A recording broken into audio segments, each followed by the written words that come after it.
السلام علیکم ورحمۃ اللہ وبرکاتہ۔ الحمد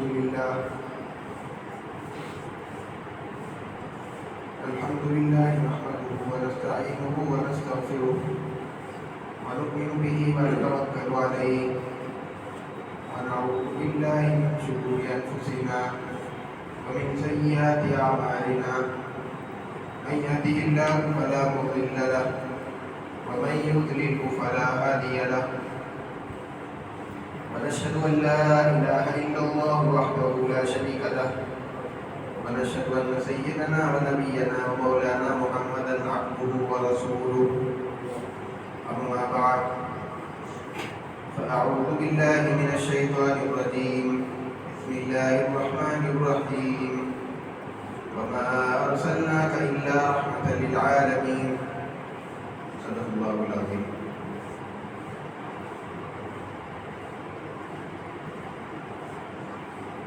معزز سامعین اکرام،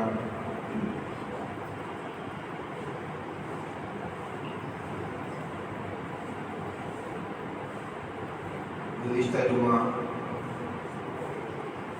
آپ حضرات کے سامنے غزوہ احد سے متعلق اس کا جو آخری حصہ تھا، جس وقت نبی رحمت صلی اللہ علیہ وسلم اور تمام مسلمان دشمن کے لشکر کے بیچوں بیچ ہو گئے تھے، دونوں جانب سے دشمن نے مسلمانوں کو گھیر لیا تھا۔ اس وقت مسلمانوں کی کیا حالت تھی اور کیا ہلچل تھی، اللہ تعالیٰ نے مسلمانوں کی کیسے مدد فرمائی، صحابہ کرام رضوان اللہ تعالیٰ علیہ اجمعین کا اللہ کے نبی صلی اللہ علیہ وسلم کو پورے میدان میں تلاش کرنا، تمام صحابہ کرام کا پریشان حال ہو جانا، بعض صحابہ کرام کا غم کی وجہ سے ہمت ہار جانا، دشمن کے گھیراؤ میں آ جانا، اور پھر اللہ کے نبی صلی اللہ علیہ وسلم کے نظر آنے کے بعد صحابہ اکرام رضوان اللہ تعالیٰ علیہ اجمعین کا پھر ایک مرتبہ ڈٹ کر کے دشمن سے مقابلہ کرنا اور دشمن کو پیچھے ہٹاتے ہوئے اس کو ناکام اور نامراد کر دینا، مغلوب کر دینا، یہ باتیں آپ کے سامنے گزشتہ جمعہ ہو چکی ہے۔ اس کے ساتھ ساتھ یہ بھی بتایا جا چکا ہے کہ جب آپ صلی اللہ علیہ وسلم کو فتح نصیب ہوئی تو مسلمانوں کے جو شہداء تھے ان کو اکٹھا کیا گیا، ان کے جو تدفین کی کیفیت تھی، دو شہیدوں کو، تین شہیدوں کو ایک ہی گڑھے کے اندر، اور پھر ان کو کفن دینے کے لیے صحیح طریقے پر کفن بھی موجود نہیں تھا، کپڑا موجود نہیں تھا۔ حضرت مصعب بن عمیر رضی اللہ تعالیٰ عنہ کا واقعہ میں نے آپ کے سامنے سنایا کہ جب کپڑے کو سر کی جانب کھینچا جاتا تو پیر کھل جاتے، اور پیر کی جانب کرتے تو سر کھل جاتا۔ بالآخر سر کی جانب کپڑے کو کیا گیا اور جو پیر کھلے ہوئے تھے اس کی جانب بسکٹ کے پتے ڈال کر اس کو چھپا دیا گیا۔ اسی طریقے سے اللہ کے نبی صلی اللہ علیہ وسلم نے جب اپنے چچا کو دیکھا تو آپ کو بہت زیادہ غم ہوا، کیونکہ آپ کے ناک کان کاٹ دیے گئے تھے، پیٹ چاک کر کے چیر کر کے اس کے اندر سے کلیجہ نکال دیا گیا تھا۔ ان سارے مناظر کو دیکھ کر اللہ کے نبی صلی اللہ علیہ وسلم کو بڑی تکلیف ہوئی۔ آپ صلی اللہ علیہ وسلم نے کہا کہ آج حمزہ پر رونے والے کوئی نہیں ہے۔ چنانچہ انصاریات آئیں، انہوں نے نوحہ کیا اور ان کے اوپر رویا، اسی دن اللہ کے نبی صلی اللہ علیہ وسلم نے ان کا شکریہ ادا کیا، ان کے لیے دعائیں کی، اور ساتھ میں یہ بھی بتلا دیا کہ کسی مرنے والے کے اوپر نوحہ کرنا، ماتم کرنا اسلام کے اندر جائز نہیں ہے۔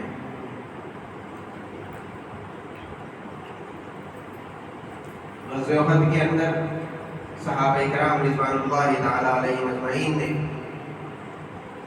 جو کارنامے پیش کیے، جو قربانیاں پیش کی، تھوڑے بہت صحابہ کرام رضوان اللہ تعالی علیہم اجمعین کے واقعات میں آپ کے سامنے آج پیش کروں گا، جنہوں نے غزوہ احد کے اندر شہادت پائی، اپنی جان کو اپنی ہتھیلی کے اندر لے کر کے دشمن کے سامنے کھڑے ہو گئے، دشمن کا سامنا کیا، اس سے ڈٹ کر کے مقابلہ کیا اور جامِ شہادت نوش کیا۔ حضرت حنظلہ رضی اللہ تعالیٰ یہ اسلام لا چکے تھے اور مسلمانوں کے ساتھ کفار سے لڑنے کے لیے آئے تھے، لیکن ان کا جو باپ تھا ابو عامر عبداللہ، یہ قریش کے ساتھ آیا تھا۔ حضرت حنظلہ رضی اللہ تعالیٰ عنہ نے اللہ کے نبی صلی اللہ علیہ وسلم سے اجازت مانگی تھی کہ اللہ کے نبی مجھے اپنے باپ کے مقابلے میں لڑنے کی اجازت دیجیے، لیکن اللہ کے نبی صلی اللہ علیہ وسلم نے اس بات کو دوبارہ نہیں فرمایا کہ ایک بیٹا اپنے باپ پر تلوار اٹھائے۔ حضرت حنظلہ رضی اللہ تعالیٰ عنہ دشمنوں کی صفوں کو چیرتے ہوئے، دشمنوں کو مارتے ہوئے آگے بڑھتے رہے، یہاں تک کہ آپ قریش کے سردار ابو سفیان کے قریب پہنچ گئے اور اس سے مقابلہ کرنے لگے۔ قریب تھا کہ آپ وار کر کے اس کا کام تمام کر دیتے۔ اسی وقت میں ان کے بازو سے شداد بن الاسود نامی ایک قریشی آدمی آگے آیا اور ان کے وار کو روک دیا، اور پھر پلٹ کر جب اس نے حملہ کیا تو وہ وار ان کو لگا، جس کی وجہ سے وہ حضرت حنظلہ رضی اللہ تعالیٰ عنہ شہید ہو گئے۔ جب معرکہ ختم ہو گیا، اللہ کے نبی صلی اللہ علیہ وسلم دیکھتے ہیں کہ حضرت حنظلہ رضی اللہ تعالیٰ عنہ کو فرشتے غسل دے رہے ہیں۔ اللہ کے نبی صلی اللہ علیہ وسلم نے پوچھا صحابہ سے کہ جا کر کے ان کے گھر کے اندر معاملہ معلوم کر کے آؤ، پوچھو کہ اس طرح کا معاملہ حنظلہ کے ساتھ کیوں ہو رہا ہے۔ چنانچہ جب صحابہ اللہ کے نبی علیہ السلام کے حکم کے مطابق ان کے گھر کو گئے، جا کر کے پوچھا کہ حنظلہ کا کون سا عمل تھا، کیا وجہ تھی کہ اس طریقے کا معاملہ پیش آیا۔ چنانچہ ان کے گھر والوں نے بتلایا کہ جب حنظلہ کے کان کے اندر یہ آواز پڑی کہ اللہ کے راستے میں چلنا ہے، اللہ کے نبی علیہ السلام نے بلایا ہے، اس وقت میں وہ ناپاک حالت کے اندر تھے۔ جیسے ہی ندا کان کے اندر پڑی تو انہوں نے ایک لمحہ بھی تاخیر کرنا گوارا نہیں کیا، اسی حالت کے اندر اللہ کے نبی علیہ السلام کی خدمت میں حاضر ہوئے اور پھر وہیں سے لشکر کے اندر شامل ہو کر میدان میں چلے گئے۔ چنانچہ جب ان کو شہادت نصیب ہو گئی تو پھر فرشتوں نے ان کو غسل دیا۔ اللہ کے نبی علیہ السلام کو جب یہ خبر معلوم ہوئی کہ اس حالت کے اندر وہ میدان میں آ گئے تھے تو اللہ کے نبی صلی اللہ علیہ وسلم نے فرمایا کہ یہی وجہ تھی جس کی وجہ سے ان کو فرشتے غسل دے رہے تھے۔ اسی طریقے سے حضرت قتادہ بن نعمان رضی اللہ تعالیٰ بڑی شجاعت کے ساتھ، بہادری کے ساتھ دشمن کا مقابلہ کر رہے تھے۔ کسی ایک دشمن نے ان کے اوپر وار کیا جس کی وجہ سے ان کی آنکھ باہر نکل کے آ گئی تھی۔ صحابہ اکرام رضوان اللہ تعالیٰ علیہم اجمعین ان کو لے کر کے اللہ کے نبی علیہ السلام کی خدمت میں حاضر ہوئے۔ اللہ کے نبی صلی اللہ علیہ وسلم آپ نے وہ آنکھ لے کر کے اس کو اسی جگہ پر لگا دیا۔ آنکھ کی جگہ پر جب فٹ کر دیا تو حضرت قتادہ فرماتے ہیں کہ یہ آنکھ دوسری آنکھ کے مقابلے میں بہت زیادہ اچھی ہو گئی تھی اور بہت زیادہ اچھا بھی نظر آتا تھا اور بہت صحیح ہو گئی تھی۔ اسی طریقے سے حضرت ابو نضر جو کہ حضرت انس رضی اللہ تعالیٰ عنہ کے چچا ہے، وہ فرماتے ہیں کہ جس وقت میں یہ خبر مشہور ہو گئی تھی کہ اللہ کے نبی صلی اللہ علیہ وسلم شہید ہو گئے تو میرے دل میں آیا، میں نے کہا کہ جب حضور ہی زندہ نہیں رہے تو پھر میں زندہ رہ کر کے کیا کروں گا اس دنیا کے اندر۔ چنانچہ یہ سوچ کر دشمن کے بیچوں بیچ داخل ہو گئے اور لڑتے رہے، مقابلہ کیا، یہاں تک کہ شہید ہو گئے۔ اب جب لاشوں کو جمع کیا جانے لگا، جب دشمن چلا گیا، میدان صاف ہو گیا، اس کے بعد جب لاشوں کو جمع کیا جانے لگا تو صحابہ فرماتے ہیں کہ ان کی لاش کو دیکھ کر ہم پہچان نہ سکے کہ یہ کون آدمی ہے، اس لیے کہ ان کے بدن کے اوپر تیر، تلوار اور نیزوں کے 80 سے زیادہ زخم لگے ہوئے تھے۔ بالآخر ان کی بہن نے جو ہاتھ کے اندر انہوں نے انگوٹھی پہن رکھی تھی، اس انگوٹھی کو دیکھ کر کے ان کی بہن نے پہچانا کہ یہ میرے بھائی ہے۔ اس کے بعد میں پہچانا گیا کہ یہ تو ابو نضر رضی اللہ تعالیٰ عنہ ہے۔ حضرت زیاد رضی اللہ تعالیٰ عنہ کی بھی شہادت، اللہ کے نبی صلی اللہ علیہ وسلم جب میدان کے اندر تھے اور کفار ہر طرف سے سمٹ کر اس طرف آپ علیہ السلام پر حملہ کرنے کی کوشش کر رہا تھا، ایک مرتبہ ہجوم ہوا۔ اللہ کے نبی صلی اللہ علیہ وسلم نے اپنے صحابہ سے پوچھا کہ کوئی ہے جو مجھ پر جان دینے کے لیے تیار ہے؟ چنانچہ حضرت زیاد رضی اللہ تعالیٰ عنہ اپنے 5 انصاری ساتھیوں کے ساتھ کھڑے ہوئے اور انہوں نے کہا کہ اس کار خیر کے لیے، اس خدمت کے لیے اے اللہ کے نبی ہم تیار ہیں۔ چنانچہ اپنے ہتھیار کو لیے اور دشمن کے جمگھٹے کے اندر داخل ہوئے اور جو دشمن کا ہجوم ہو گیا تھا اس کو منتشر کر دیا اور پھر لڑتے رہے یہاں تک کہ وہ شہادت پائی۔ جب جنگ ختم ہوئی، لاشوں کو جمع کیا جانے لگا، اللہ کے نبی صلی اللہ علیہ وسلم نے فرمایا کہ زیاد کہاں پر ہے؟ چنانچہ صحابہ کرام تلاش کرتے ہوئے اللہ کے نبی صلی اللہ علیہ وسلم کے حکم کے مطابق جب ان کو دیکھنے لگے تو کسی جگہ پر حضرت زیاد نظر آئے، کچھ ابھی جان سانسیں باقی تھی، ان کو اٹھا کر اللہ کے نبی علیہ السلام کی خدمت میں لے کر آئے۔ جب آئے تو انہوں نے اپنے سر کو اللہ کے نبی صلی اللہ علیہ وسلم کے قدم مبارک میں رکھ دیا اور اسی حالت کے اندر ان کی روح پرواز کر گئی۔ یہ شرف حضرت زیاد رضی اللہ تعالیٰ عنہ کو نصیب ہوا۔ حضرت عبد الرحمن بن عوف رضی اللہ تعالیٰ عنہ یہ بھی دشمن سے بہادری کے ساتھ مقابلہ کر رہے تھے، ان کو بھی 20 زخم اس جنگ کے اندر لگے اور پھر کچھ زخم پیر پر لگ گئے تھے، جس کی وجہ سے وہ زندگی بھر کے لیے لنگڑے ہو گئے تھے۔ اسی طرح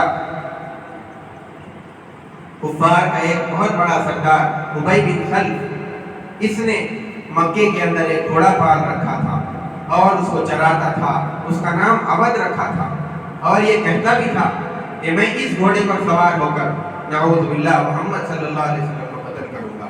چنانچہ جب یہ خبر اللہ کے نبی صلی اللہ علیہ وسلم کو پہنچی تو آپ نے فرمایا تھا کہ میں انشاءاللہ میں ہی اس کو قتل کروں گا۔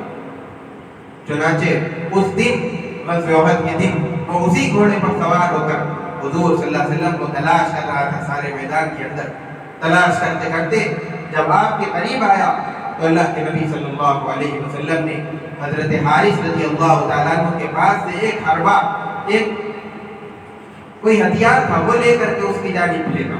چنانچہ اس کی گردن کو لگتا ہوا صرف ایک خراش آئی، تھوڑا سا زخم آیا، وہ لگ کر کے پار ہو کر نکل گیا، لیکن وہ معمولی سی زخم کی وجہ سے چلاتا ہوا اپنے لشکر کے اندر بھاگا اور اس زخم کی وجہ سے بہت پریشانی ظاہر کی۔ قریش نے اس کو سمجھایا، لوگوں نے سمجھایا کہ معمولی خراش ہے، زیادہ خون بھی نہیں نکل رہا ہے۔ اس نے کہا کہ تم جانتے نہیں ہو یہ زخم کس نے لگایا ہے۔ ایک مرتبہ محمد نے مجھ سے کہا تھا کہ میں ضرور تم کو قتل کروں گا، اگر اس دن کے بعد مجھ پر تھوک بھی دیتے تو میں اس کی وجہ سے ہلاک ہو جاتا۔ دیکھیے میرے دوستو، اللہ کے نبی صلی اللہ علیہ وسلم کے جانی دشمن ہیں، آپ کے مخالف ہیں، اس کے باوجود بھی ان لوگوں کو حضور علیہ السلام کی ایک ایک بات پر کیسا یقین ہے۔ ان کو اتنا یقین ہے کہ اگر ہتھیار تو دور کی بات، اگر تھوک بھی دیتے تو ان کو ہلاکت کا یقین ہو رہا ہے۔ اور ہم امتی اللہ کے نبی صلی اللہ علیہ وسلم کے نام لیوا، اللہ کے نبی صلی اللہ علیہ وسلم کی پوری تعلیمات ہمارے سامنے، جس کے اندر کامیابی کا ہم کو یقین ہے، اس کے باوجود بھی اس پر عمل ہماری زندگیوں کے اندر بہت کم نظر آتا ہے۔ اس لیے اپنی زندگیوں کو بدلنے کی ضرورت ہے۔ صحابہ کرام رضوان اللہ تعالیٰ علیہ اجمعین نے جس طریقے سے زمانے جاہلیت سے جب اسلام قبول کر کے دین میں داخل ہوئے تو جیسے اپنی زندگیوں کو تبدیل کیا بدلا، ویسے ہی ہم اپنی زندگیوں کے اندر سے جو غیر اسلامی چیزیں ہیں ان چیزوں کو آہستہ آہستہ نکال کر کے اپنی زندگی پوری دینی طریقے پر اپنی زندگی کو کرنے کی بہت ضرورت ہے۔ اسی طرح ایک آدمی تھا بنو عبد الاشل کا، اس کا نام اسیرم تھا۔ وہ آدمی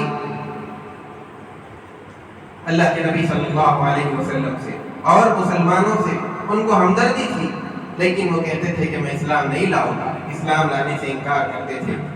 الغرض احد کے دن جس وقت عین جنگ شروع ہو چکی، اس وقت میں یکایک ان کے دل کے اندر اسلام سے محبت پیدا ہوئی اور فوراً اللہ کے نبی علیہ السلام پر، اللہ پر ایمان لائے، سیدھا اپنے تلوار ہتھیار لیے میدان کی جانب آگے، دشمن سے مقابلہ کیا۔ کسی کو خبر نہیں ہے، ان کے قبیلے والوں کو بھی اس بات کی اطلاع نہیں تھی کہ یہ آدمی میدان کے اندر آیا ہے۔ چنانچہ جب جنگ ختم ہو گئی وہ شہید ہو گئے۔ جب ان کے قبیلے والوں نے لاشوں کو جمع کرنا شروع کیا، اپنے قبیلے کے کون ہیں، دوسرے قبیلے کے کون ہیں، اچانک ان کے قبیلے والوں نے دیکھا، استعجاباً ان کی زبان سے نکلا کہ یہ تو اسیرم ہے۔ پھر ان کی جان کچھ باقی تھی، سانسیں باقی تھی، ابھی مکمل انتقال نہیں ہوا تھا۔ ان سے جب پوچھا کہ آپ یہاں پر اپنی قومی محبت کی وجہ سے آئے ہیں یا اسلام کی رغبت کے اندر آئے ہیں؟ چنانچہ انہوں نے کہا کہ میں اپنی قومی محبت کی وجہ سے نہیں آیا ہوں، میں اللہ پر، رسول پر ایمان لایا ہوں، اس کے بعد میں اسلام کے، اللہ کے نبی علیہ السلام کی جانب سے مقابلہ کرنے کے لیے آیا ہوں۔ اسی حالت کے اندر ان کی روح پرواز ہو گئی۔ اللہ کے نبی صلی اللہ علیہ وسلم، حضرت ابو ہریرہ رضی اللہ تعالیٰ عنہ راوی ہیں، فرماتے ہیں اللہ کے نبی صلی اللہ علیہ وسلم نے اللہ کے نبی علیہ السلام نے حضرت اسیرم کے بارے میں فرمایا کہ وہ آدمی جنتی ہے، حالانکہ انہوں نے زندگی میں ایک بھی مرتبہ نماز نہیں پڑھی تھی۔ اسی طریقے سے اللہ کے نبی صلی اللہ علیہ وسلم کے لشکر کے اندر ایک آدمی تھا قزمان، وہ مدینے کا باشندہ تھا۔ چنانچہ اللہ کے نبی صلی اللہ علیہ وسلم اس کے بارے میں کہتے تھے کہ یہ آدمی جہنمی ہے، لیکن صحابہ اکرام ان کو تعجب ہوتا تھا، بات سمجھ میں نہیں آتی تھی، یہ آدمی تو مسلمان ہے، اس کو جہنمی کیوں کہا جا رہا ہے؟ جب غزوہ احد ہوا، اس نے دشمن کے ساتھ بڑی ہمت کے ساتھ، شجاعت اور بہادری کے ساتھ دشمن کا مقابلہ کیا، لیکن جب زخمی ہوا صحابہ اکرام اس کو پکڑ کر دار بنو نذیر کے اندر لے گئے، وہاں پر لٹا دیا اور مسلمانوں نے کہا کہ ہم تم کو بشارت دیتے ہیں، تم نے آج بہت بڑا کام انجام دیا۔ اس نے کہا کہ بشارت کس چیز کی اور کیسی بشارت؟ میں نے تو اپنی قومی محبت کی وجہ سے لڑا، اگر میری قوم نہ ہوتی تو میں ہرگز لڑائی کرنے کے لیے نہ آتا۔ اس کے بعد جب اس کے زخم کی تکلیف جب بڑھ گئی تو اس نے تلوار کی نوک اپنے سینے پر رکھا اور اس کو زور دیا اور خودکشی کر لی اور ہلاک ہو گیا۔ اسی جب صحابہ اکرام کو سمجھ میں آیا کہ اللہ کے نبی صلی اللہ علیہ وسلم کو آپ جو کہتے تھے کہ یہ آدمی جہنمی ہے، کس وجہ سے کہتے تھے، یہ چیز ہم کو معلوم نہیں تھی، لیکن اللہ کے نبی صلی اللہ علیہ وسلم کو یہ چیز اللہ کی جانب سے بتلا دی گئی تھی، جس کی وجہ سے آپ اس طریقے سے ارشاد فرمایا کرتے تھے۔ مسلمانوں کے ساتھ مدینے کے اندر یہودی لوگ بھی رہتے تھے، ان لوگ اور اللہ کے نبی صلی اللہ علیہ وسلم جب آپ مکے سے مدینہ ہجرت کر کے آئے تو فوراً ان لوگوں سے معاہدہ کر لیا تھا، اور اس معاہدے کے اندر آپ نے یہ چیز بھی رکھی تھی کہ جب مسلمانوں کی کسی سے لڑائی ہوگی تو یہود مسلمانوں کی مدد کریں گے، اسی طریقے سے یہودیوں کی کسی سے لڑائی ہوگی تو مسلمان ان کی مدد کریں گے۔ چنانچہ ایک یہودی آدمی جس کا نام مخیریق تھا، اس نے یہودیوں سے کہا کہ اے معاشر یہود، میں خدا کی قسم کھا کر کہتا ہوں کہ اب یہودیوں پر محمد کی مدد کرنا فرض ہو گیا ہے۔ یہودیوں نے کہا کہ آج تو سبت یعنی ہفتے کا دن ہے اور آج ہم لڑائی نہیں کر سکتے۔ اس نے کہا کہ اس وقت میں سبت وغیرہ کوئی چیز نہیں ہے۔ پھر اس نے اپنی تلوار لی، میدان کی طرف آیا، مسلمانوں کے ساتھ شریک ہو کر کفار کا مقابلہ کیا، مارا گیا۔ اللہ کے نبی صلی اللہ علیہ وسلم نے اس آدمی کے بارے میں فرمایا کہ یہ مخیریق اچھا یہودی تھا۔ مسلمانوں کے ساتھ اس لشکر کے اندر کچھ منافق بھی شامل ہو گئے تھے. انہی میں سے ایک حارث بن سوید بھی تھا. وہ منافق آدمی مسلمانوں کو اس لشکر کے اندر وقتاً فوقتاً پریشان کرنے کی کوشش کرتا رہتا تھا. جب اس نے موقع پایا تو اس نے حضرت منذر رضی اللہ تعالیٰ عنہ کو قتل کر دیا، اور جو کہ مسلمان تھے، اور پھر کفار کے ساتھ قریش کے ساتھ مکہ بھاگ گیا. عرصے دراز کے بعد مدینہ منورہ کے اندر جو اس کا بھائی رہتا تھا، اس کو ایک خط لکھا مکے سے کہ حضور علیہ السلام کی خدمت میں جا کر میرے لیے معافی مانگو. لیکن اللہ کے نبی صلی اللہ علیہ وسلم کی جانب سے اس کو کوئی معافی نہیں ملی، بلکہ آیات نازل ہوئی کہ مرتد کے لیے فلاح نہیں ہے. اس کے بعد وہ ایک عرصے دراز کے بعد، زمانہ ہونے کے بعد، چھپتا چھپاتا مکہ مکرمہ سے مدینہ آیا. اللہ کے نبی صلی اللہ علیہ وسلم سے چھپتا پھر رہا تھا. ایک مرتبہ دیوار سے لگ کر کے اپنا چہرہ چھپا کر کے جا رہا تھا. اللہ کے نبی صلی اللہ علیہ وسلم نے اس کو دیکھ لیا. جیسے آپ کی نظر پڑی، آپ نے حضرت عثمان بن عفان رضی اللہ تعالیٰ عنہ کا حکم دیا تو وہ اللہ کے نبی صلی اللہ علیہ وسلم کے حکم پر جا کر کے اس کا سر کاٹ دیا اور اس کو قتل کر دیا. اسی طریقے سے اللہ کے نبی صلی اللہ علیہ وسلم جب آپ غزوے سے فارغ ہو گئے، میدان کے اندر موجود تھے، اللہ کے نبی صلی اللہ علیہ وسلم کو اب شہداء کی نماز پڑھانی تھی. آپ صلی اللہ علیہ وسلم کو سب سے زیادہ غم اس دن اپنے چچا حضرت حمزہ رضی اللہ تعالیٰ عنہ کی شہادت کا تھا. آپ کا جنازہ جب رکھ دیا گیا، دوسرے جنازے لا کر کے بازو رکھ دیے جاتے تھے. آپ نماز پڑھاتے، پھر وہ دوسرے جنازے اٹھا دیے جاتے.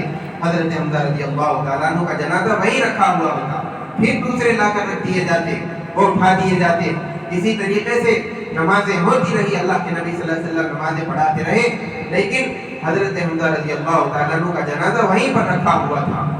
روایات میں آتا ہے ایک میں 72 اور دوسری روایت میں 70، الغرض 70 ہو یا 72 ہو، اتنی مرتبہ اللہ کے نبی صلی اللہ علیہ وسلم نے اپنے چچا حضرت حمزہ رضی اللہ تعالیٰ عنہ کا جنازہ پڑھا. اس کے بعد میں ان کی تدفین کی گئی. بعض صحابہ نے اپنے رشتہ داروں کی جو میت تھی اس کو مدینہ لے کر جانے کی خواہش ظاہر کی. بعض تو لے کر بھی گئے، لیکن اللہ کے نبی صلی اللہ علیہ وسلم نے فرمایا کہ جو آدمی شہید ہوتا ہے اس کو اس کے شہید ہونے کی جگہ پر ہی دفن کرنا چاہیے. چنانچہ آپ کے حکم کے مطابق صحابہ کرام واپس ان کی میت کو لے کر آئے اور پھر اسی میدان کے اندر ان لوگوں کو دفن کر دیا. حضور علیہ السلام کو جنگ کے ختم ہو جانے کے بعد جب صحابہ کرام زخموں کے اندر چور تھے، بالکل تھکے ہوئے تھے، یہ اندیشہ تھا کہ کہیں کفار پلٹ کر مسلمانوں کو مغلوب سمجھ کر پھر حملہ نہ کر دیں. چنانچہ آپ نے فرمایا کہ ہم کو کفار کا اور قریش کا تعاقب کرنا چاہیے، ان کا پیچھا کرنا چاہیے تاکہ وہ لوگ دور تک چلے جائیں. اس کے بعد ایک قبیلہ جو ابھی تک مسلمان نہیں ہوا تھا، ان کو اللہ کے نبی صلی اللہ علیہ وسلم سے مسلمانوں سے ہمدردی تھی. وہ لوگ آپ علیہ السلام کی خدمت میں حاضر ہوئے. اس قبیلے کا سردار حضور علیہ السلام کے پاس آیا اور اس نے کہا کہ اللہ کے نبی ہم آپ کی مدد کرنا چاہتے ہیں. چنانچہ پھر وہ وہاں سے اٹھا اور پھر قریش کے پاس گیا، جو کہ قریش کو معلوم نہیں تھا کہ یہ آدمی مسلمانوں سے ملا ہوا ہے. اس نے جا کر کے وہاں پر قریش سے ان کے سردار ابو سفیان سے کہا کہ مسلمان جس لشکر کے ساتھ، تیاری کے ساتھ تمہارا پیچھا کرنے کے لیے آ رہے ہیں، تم ان کا مقابلہ نہیں کر سکتے. ابو سفیان کا بھی یہی ارادہ تھا کہ آگے جا کر کے پھر واپس پلٹ کر آئے، حملہ کرے. چنانچہ جب اس سردار نے جا کر کے یہ بات کہہ دی کہ تم ان کا مقابلہ نہیں کر سکتے، تمہاری آخریت اسی کے اندر ہے کہ تم یہاں سے مکے سیدھا چلے جاؤ، واپس جا کر حملہ کرنے کا ارادہ ترک کر دو. چنانچہ جب یہ خبر سنی تو پھر ابو سفیان نے لڑائی کا ارادہ چھوڑ دیا، واپس پلٹ کر حملہ کرنے کا ارادہ چھوڑ کر کے مکہ چلے گئے. اس طریقے سے اللہ کے نبی صلی اللہ علیہ وسلم کو اس غزوے کے اندر فتح نصیب ہوئی اور کامیابی نصیب ہوئی. میرے دوستو، صحابہ کرام کی جو قربانیاں تھی، جو مختصر واقعات اس غزوے کے اندر پیش آئے تھے، جو مورخین نے اپنی کتابوں کے اندر لکھے ہیں، یہ تھوڑے واقعات میں نے آپ کے سامنے پیش کیے. صحابہ کی یہ قربانیاں محض اس وجہ سے تھی کہ یہ ایمان، یہ دین قیامت تک آنے والے ایک ایک انسان تک پہنچ جائے اور پھر وہ اس دین کو اختیار کر کے اپنی زندگی کو بھی نورانی اور منور بنائیں، کامیاب بنائیں، اور پھر اس کے بعد والی جو زندگی ہے اس کے اندر بھی کامیاب ہو جائے۔